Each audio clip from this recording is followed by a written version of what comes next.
I've got another example of a big little thing. Following the Lakers' first win finally over the Nuggets, the next morning Skip and Shannon were on, making a really specific point to indicate that the Lakers won because of Russ's acceptance of a diminished role, his secondary role.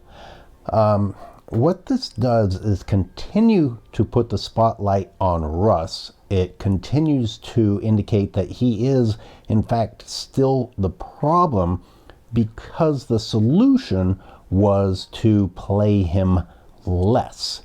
What this also does is take the spotlight off of how terrible LeBron James was in that game, and that the Lakers really only won because of those surges while LeBron was on the bench. Let me back this up with some data. Okay, if we go back to the Warriors game, the first game of the season, Westbrook was starting, and Westbrook played 30 minutes, 41 seconds. After that, he played 27 minutes against the Clippers, 27 minutes against the Blazers. He sat out against Denver. And then we've got the Minnesota game, which he played 32 minutes. And then the Denver game at 31-38. This is the most minutes he's had, with the exception of one game, and it only beats it by like 40 seconds. So don't talk about a diminished role. It's almost the most minutes he's played, and they won. Do not pretend that removing Westbrook as a critical piece of the lineup was instrumental to their success, when in fact you were playing him more. Now maybe some of you are saying, well, what about in the fourth? I'm glad you asked, because if we compare it to the Warriors game, he played 7 minutes in the fourth in that loss. In the Denver win, he played 8 minutes and 50 seconds in the fourth. So now let's talk about the Lakers' second win against the Pelicans. That was sad, mostly because Brandon Ingram didn't play. He's still on that concussion protocol. I would love to have seen Ingram just fucking dunk right in LeBron's face, but that would require LeBron to play defense for him to get posterized, so you know that's not going to happen. LeBron played almost 40 minutes, 39-43, and made 9 out of 23 shots for a 39% shooting. He went 0 for 7 from 3. Again, this guy almost shot the Lakers out of the game. LeBron James, again, is the reason the game was kept close. Look at Troy Brown Jr., 57% shooting. 57% shooting. Anthony Davis, 47% shooting. Walker, 52.9%. Westbrook, 60%. Westbrook was 60%. Reeves had a bad night, unfortunately for him. And Gabriel, 75%. Okay.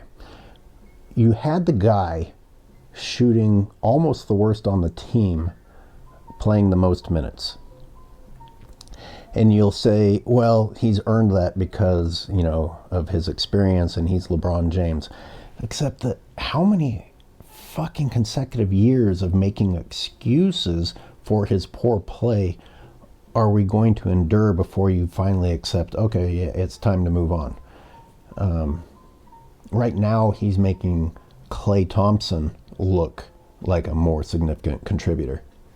LeBron only got 20 points on 23 attempts? God damn. Unfortunately, Westbrook had a lot of turnovers again. What did he have? 6? But he also had 9 assists. And if you foolishly listen to Skip and Shannon, which for some reason I still do, I put it in the headphones while I'm walking the dogs just to get me worked up. Well, they make the excuse for LeBron's turnovers by saying that, well, he's attempting all of these passes. Well, then apply the same excuse for Westbrook, because Westbrook had more assists than LeBron James did. In this game, they actually did bring his minutes down, which when you're shooting 60% from the field and supplying that many assists, and he also had 7 rebounds. Not sure why you're reducing his minutes instead of the guy just absolutely sucking it up across the board. And, you know, I often say that one of LeBron's best contributions to a team is his manipulation of the referees and how that can get the other team in foul trouble and boost LeBron's point total by going to the free throw line. But he only shot 4 free throws and he only made 2 of them. You're running out of excuses to explain why this guy's helpful to the team. He did have 10 rebounds, which is the 3rd highest on the team, but I got to do a whole video about his rebounds because I swear to God, everyone else gets out of the way and just lets it land in his lap. I don't know if that's a team strategy or what, but now see, here's where I go and I mess up. I went and I watched a couple of the clips. I listened to Skip and Shannon. I read some comments from all the LeBron fans out there trying to make more excuses for him. I gotta tell you, I've just never known anyone who's supposed to be great just need constant excuses. Just constant excuses. And I've never known a fan base to be so ready to accept excuses or even provide the excuses. I've never known a player who didn't even have to be great, just mediocre, and fail over and over and over. It's not like throughout the game he only screwed up a couple of times. He was just dreadful. And in the fourth, like failure to be clutch, failure to be clutch, failure to be clutch, failure to be clutch. I mean, how many times? Once should have been enough for people to question him. Repeatedly, just non-stop shittiness from LeBron James. And I saw he made one layup where he traveled and didn't get called. And he announces that he's sick afterwards, of course. Look, tell me a game where he doesn't look sick now. So then you switch to, well, he's 37. And how about on the Lakers network? He scores 20 points. He didn't even have the team high. I've never known anyone who consistently took more shots than he had points and would be praised.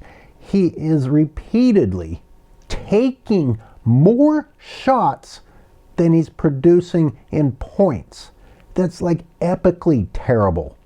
I don't give a shit if he's 38 or 98. Tell me another player that could be allowed to keep playing in the NBA if they continued to output fewer point totals than their shot attempts.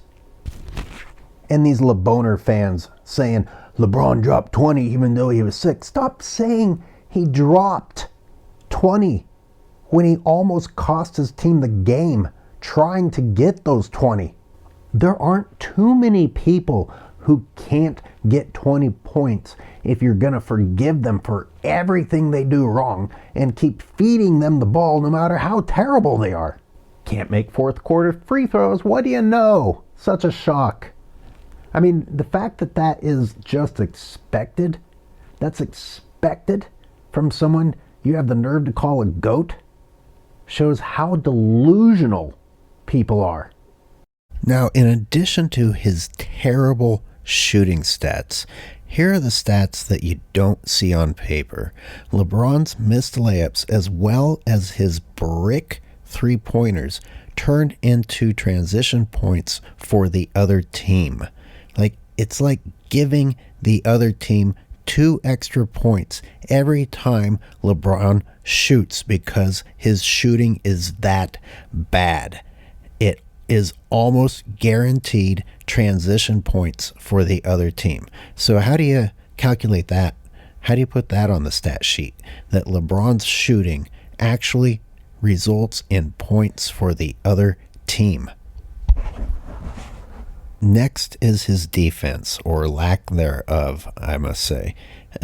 Zion went at LeBron and around LeBron pretty much at will. And it got so bad that they actually took LeBron off of Zion and made Gabriel guard Zion. Watch. I'm not joking. I show this in my full game breakdown if you want to watch that video. Once again, the team looked looser, more confident, like they were having more fun, more ball movement when LeBron was on the bench. How do you show that in a stat line? The Pelicans were actually god-awful in the fourth. They were god-awful. It was like they didn't want to win, and it was like LeBron didn't want the Lakers to win. It was a competition of the Pelicans fucking up versus all of LeBron's fuck-ups. And the Lakers just kept giving LeBron the ball, and he just kept fucking up. He was keeping that shitty fourth quarter close. For the third time this season, or at least that's my count, LeBron does a chase down goaltend. And once again, it wasn't even close. Like, it had bounced off the glass so hard and so far, I don't even think it was going to go in. And he swatted it anyway. That was definitely 2 more points for the other team. And finally, one more thing that you don't see on paper is his body language and how many times he throws his hands up in the air and flops his shoulders and looks disgusted, or decides that he's not going to go to the other end because he doesn't think the team is worthy of his effort while everyone else is still hustling. Not only is his lack of defense or participation, well, maybe I'm wrong. I was about to say it hurts the team, but maybe it doesn't hurt the team. Maybe he needs to stay at the other end. But the energy certainly can't be helpful. Oh, and I almost forgot. Good old LaFlopper. Good old El Floppo James attempted another one of his referee manipulations with a flop. This means the refs knew it wasn't an offensive foul on the other guy, which means they knew it was a flop, and they didn't penalize LeBron James. Again. A third little big thing is to ask if anyone else is predicting what I'm predicting, and that's that LeBron is going to go back to Cleveland to end his career because of all the story that'll be behind it, and the fact that Cleveland is poised to carry his sorry ass. They're deep, they have shooters, they have a legit superstar, they have all-stars, they are second only to the Bucks right now, and the Bucks are like impossibly good, so it's almost unfair to even say that they're not amazing just because they're second to the Bucks. So LeBron will go try to join that incredibly blessed team. He'll get his layups thrown to him and hurt the team, and all they'll need is like 2 or 3 more superstars to make up for him, and then he can contend for a championship and end his career in Cleveland.